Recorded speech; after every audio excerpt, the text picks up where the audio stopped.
Chapter 9. And so Edward Tulane became Susanna. Nellie sewed several outfits for him, a pink dress with ruffles for special occasions, a simple shift fashioned out of a flower-covered cloth for everyday use, and a long white gown made of cotton for Edward to sleep in. In addition, she remade his ears, stripping them of the few pieces of fur that remained, and designing him a new pair. "Oh," she told him when she was done, "you look lovely." He was horrified at first. He was, after all, a boy rabbit. He did not want to be dressed as a girl, and the outfits, even the special occasion dress, were so simple, so plain. They lacked the elegance and artistry of his real clothes. But then Edward remembered, lying on the ocean floor, the muck in his face, the stars so far away, and he said to himself, "What difference does it make, really? Wearing a dress won't hurt me. Besides, life in the little green house with the fisherman and his wife was sweet. Nellie loved to bake, and so she spent her day in the kitchen. She put Edward on the counter and leaned him up against the flour canister and arranged his dress around his knees. She bent his ears so that he could hear well. And then she set to work, kneading dough for bread and rolling out dough for cookies and pies. The kitchen soon filled with the smell of baking bread and the sweet smells of cinnamon and sugar and cloves. The windows steamed up, and while Nellie worked, she talked. She told Edward about her children, her daughter, Lolly, who was a secretary, and her boys, Ralph, who was in the army, and Raymond, who had died of pneumonia when he was only 5 years old. "He drowned inside of himself," said Nellie.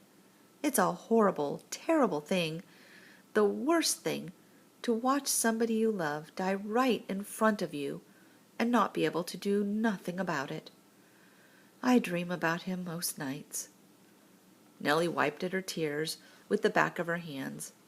She smiled at Edward. "I suppose you think I'm daft, talking to a toy, but it seems to me that you are listening, Susanna." And Edward was surprised to discover that he was listening. Before, when Abilene talked to him, everything had seemed so boring, so pointless. But now, the stories Nellie told struck him as the most important thing in the world, and he listened as if his life depended on what she said. It made him wonder if some of the muck from the ocean floor had gotten inside his china head and damaged him somehow. In the evening, Lawrence came home from the sea, and there was dinner, and Edward sat at the table with the fisherman and his wife.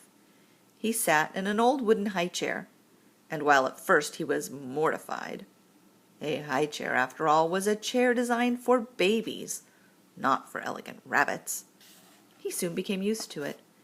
He liked being up high, looking out over the table instead of staring at the tablecloth as he had at the Tulane household. He liked feeling like a part of things. Every night after dinner, Lawrence said that he thought he would go out and get some fresh air, and that maybe Susanna would like to come with him. He placed Edward on his shoulder, as he had that first night when they walked him through town, bringing him home to Nellie. They went outside, and Lawrence lit his pipe and held Edward there on his shoulder. And if the night was clear, Lawrence said the names of the constellations, one at a time. Andromeda, Pegasus, pointing at them with the stem of his pipe. Edward loved looking up at the stars, and he loved the sound of the constellation names. They were sweet in his ears. Sometimes, though, up at the night sky, Edward remembered Pellegrina, saw again her dark and glowing eyes, and a chill would go through him. Warthogs, he would think. Witches. But Nellie, before she put him to bed each night, sang Edward a lullaby, a song about a mockingbird that did not sing, and a diamond ring that would not shine. And the sound of Nellie's voice soothed the rabbit, and he forgot about Pellegrina. Life, for a very long time was sweet. And then Lawrence and Nellie's daughter came for a visit.